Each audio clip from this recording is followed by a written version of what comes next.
Now, I don't know if you guys have seen this, but they released this as promo, so I'm pretty sure we're allowed to play it. Jesse, you can tell me if you haven't, if we can't. Okay. The Oilers put out on Oilers Plus the War Room before they traded with Chicago for Dickinson and Doc. Interesting. I don't know if we can use that. It's behind a paywall, so it's not advertising supported. I don't know. Jesse will tell me. If it's behind a paywall, surely we can't show it for free. It's promo though. It's promo. We should. Oh, you mean sorry? The clip is not behind a paywall. No, right? We should be all right playing this clip. It's here. fair use. Yeah. So here's how the trade deadline went, and this Stan Bowman is your general manager in this scenario. So you're not an Oilers fan, now you are. How do you feel about this conversation? It's about 2 minutes long. Give them our first, then they give us Dickinson at half price, and they give us Doc, and they take Mangiapane. Everything in one deal. One-stop shop. That's what I'm trying. I think that would get Kyle's attention because he's not going to get a first anywhere else. And I think it gives us enough money that we could still have Szymanski. I was just looking at this separately. We have to go through it all to see.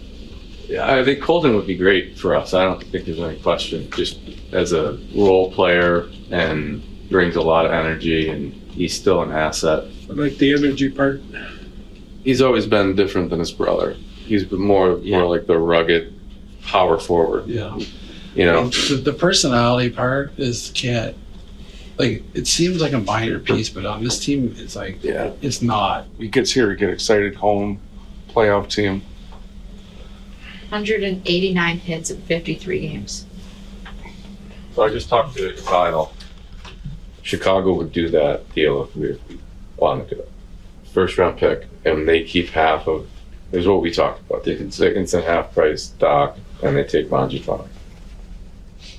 Chris really likes Dickinson for the reason that he's like exactly what we want, which is he's a third line center, and he's a penalty killer. Like he's the player that we're looking for. Yes. We're not building a fantasy team. What you see is exactly what he is. He's a pro.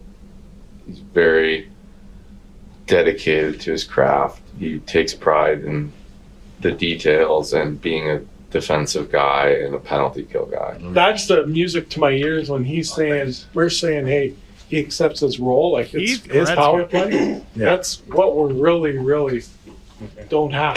And if you're rolling the dice with the guy you don't know. Right. That's my pick. So that clip featured not just Stan Bowman and Jeff Jackson, Connor McDavid's former agent, but also Danny Ryland, who used to run the NWHL. I had absolutely no idea she was with the Oilers. She's a pro scout there. And then, of course, Keith Gretzky, as you mentioned, because there always has to be a Gretzky on the Oilers. Completely forgot about the concerning thing about watching that clip to me is all of the platitudes that just come out of these hockey people's mouths. Talking about, oh, he's a good pro. He accepts his role. He has a lot of energy. These are just words you say about hockey players you like, and they don't really mean anything.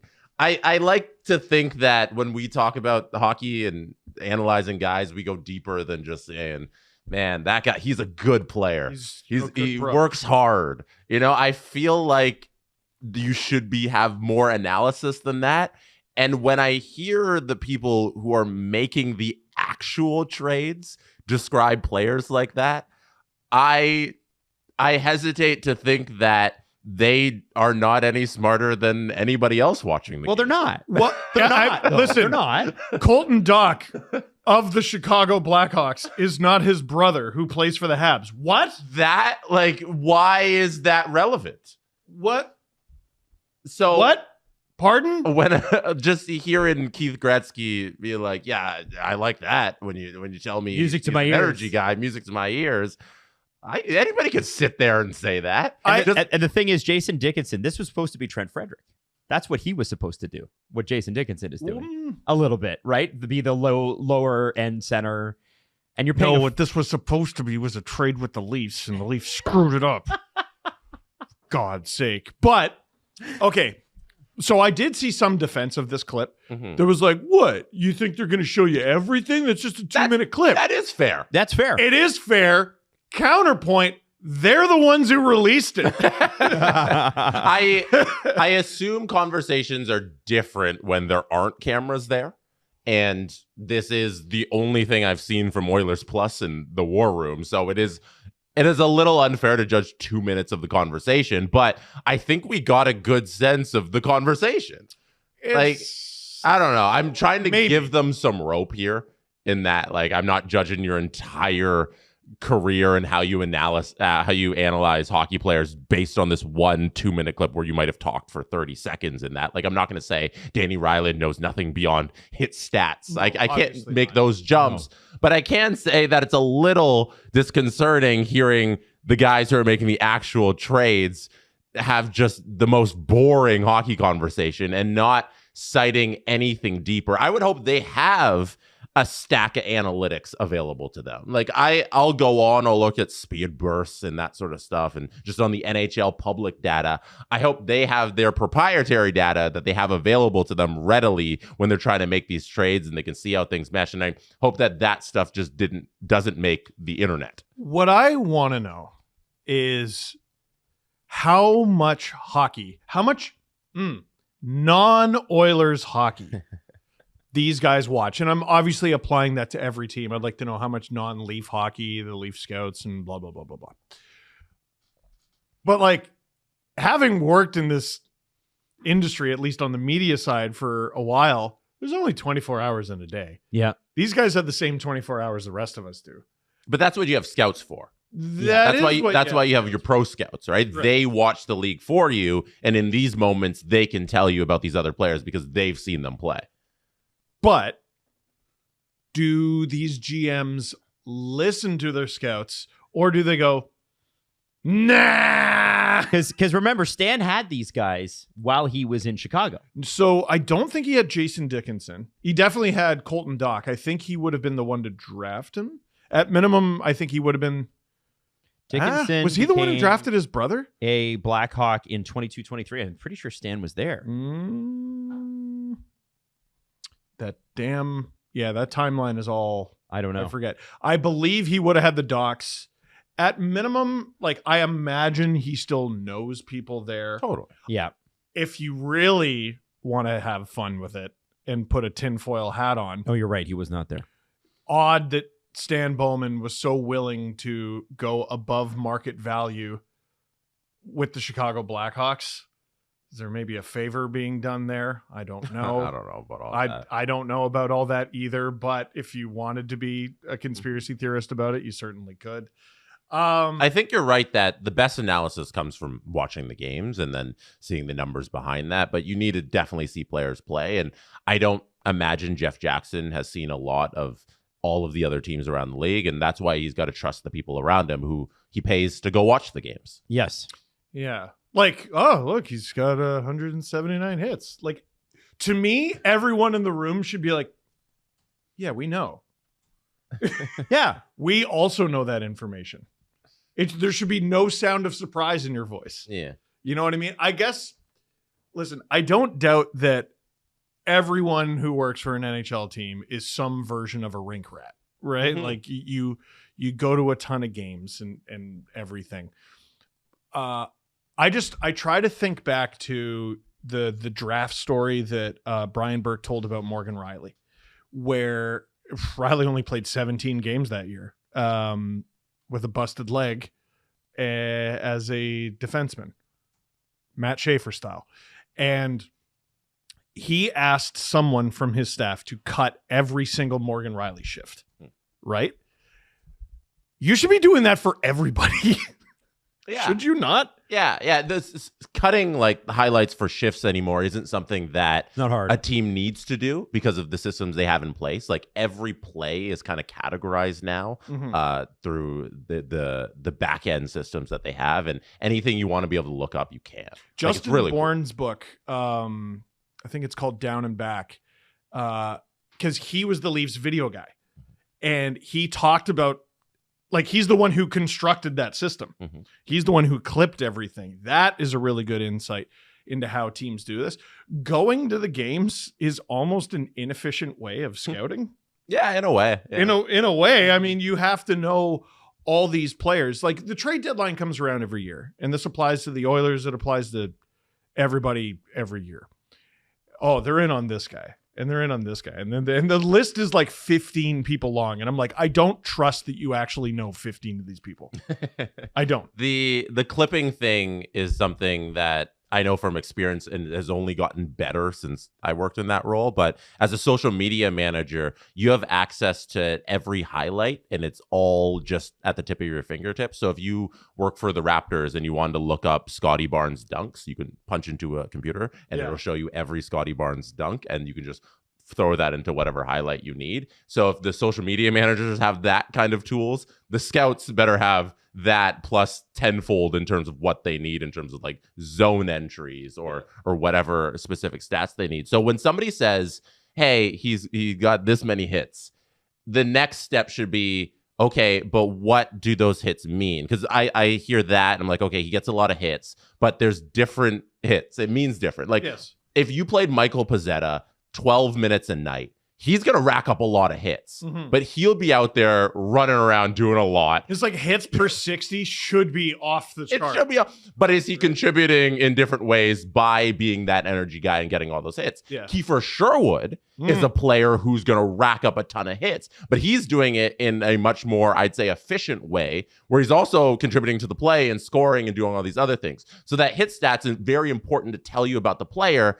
And then now it's your job to go deeper. And it's like, what do all those hits mean? So I assume they are doing those things. If I'm sitting here doing that, I at least hope that they are doing those things in that room. And we're just not seeing that because that's a 2-minute clip. Do you feel that, guys? What's that? Do you feel that? This room is just full of hot air. With all of us spouting off, we've forgotten the most important factor. What's The game closest to this clip being released is one that the Oilers lost. And that is why this clip is being viewed negatively. If they had won, no one would give a damn. Yeah, maybe. Yeah, you might be right. We never hear about these clips where we're like, oh, that's a smart team. Yeah, I think it's always when they release the clip and they look smart, there's not a story there. I need to see the story is not that they're smart. It's when teams come across as not smart. Remember the Bruins clip that was legendary back in the day where they traded Sagan because of does he fit our culture? Does he fit our culture? That's right. Does this second overall pick fit our culture? Well, apparently you didn't. Here's what I need to see. How many cups has he won, Steve? One. Outside of Boston. Oh, none. Exactly. Soon to be. So it was them. They were right. Here's what I need to see. The Bruins last year. You could shut up. It's Brad. Hello. Yes, Brandon Carlo's still available. Top 10? No, I don't think we can do that. I think we're gonna do top 5 protection, and well, there's 90 seconds left before the deadline, so it's really take it or leave it there, Brad. Do we not have parts of that clip? Do we? Isn't that the Shanahan one where he comes in, he's like, "Do the deal"? Yeah. Is that not the Carlo? Yeah, but deal? I need to see their end. I need to see their end. The Boston. Yeah, we have the Leafs end where he's like, "Just fucking do it." I'm sick enough to sync them up. Oh yeah, that'd be awesome. Can you imagine? God. That would be quite. If both teams released it, in theory, you could do that. Yeah. By the way, I do want to say this. I'm glad the Oilers release shit like this. 100%, which is why part of me is like, don't dunk on them too hard. Yeah. We need this content. We need this stuff. And if we just keep shitting on them, how eager are they going to be to? Or they could just keep doing it and it gets normal and nobody loses their minds. The reason people dunk is because it is abnormal. It is. This is awesome. And I'm glad we have an insight into this. And yeah, if it becomes a Twitter storm every single time, they're going to stop doing these things. So yeah, maybe we don't pile on the Oilers here. Yeah. Counterpoint. Everything's a Twitter storm. Like, that's true. There is an element where like, oh man, everyone's mad at us. And you do have to look at it and go, well, that's kind of the baseline for that social platform. Is Yeah. Everybody's mad. What I would want to see is this in comparison to an Eric Tulsky war room. How are the, I'd say, older guys in Edmonton running their trade discussions in comparison to a more forward-thinking front office in Carolina. Well, the guys in Carolina are not talking to each other. They're on their calculators. Yeah, And they're going beep boop, beep boop, beep boop, boop, boop, and playing The Sims and stuff like that. They're not doing I'd like any of to this see. talking. We've seen a little bit of what Kyle Dubas does behind the scenes because Yep. the police have released these videos, but I'd like to see him now in charge and not having Brendan Shanahan at his hip trying to run things through Kyle. I'd like to see his Pittsburgh war room. Like, it'd be interesting to compare the different front offices if every team were able to release stuff like this. This is fascinating. I think it would be footage, it'd be calculators, and it would be Kyle Dubas fist-sized holes in the wall because that guy runs hot. Yeah, he does. He does. What did you guys think of the report? Speaking of Carolina, that Nashville requested to speak to Eric Tulsky, and the Carolina Hurricanes were like, no. But I think in that scenario, Nashville would have wanted him because it has to be a move up to get out of your contract. They would have wanted him to be president. Wow. He's already getting president tax. I assume the Leafs will ask as well. For yeah, why And not? You Carolina should. will say no. I mean, that would be sick. Yo, imagine Tulsky meta. Mm-hmm. You should ask Julian Breezewell. You should ask them all. Why wouldn't you ask Julian Breezewell? The worst they can say is no, and you are in the same position you are in. Just go ask. It doesn't hurt. Let's keep saying names. Matthew Darsh. Yes. Get him. I'm not joking. I'm not either. I'm not either. I think you should genuinely ask. And if there's an opportunity to take a good talent and make them president, why not? The Lightning are going to tell you to go F yourself. But I do think you got to ask the question. You'd be stupid not to. And it's funny, so many teams are.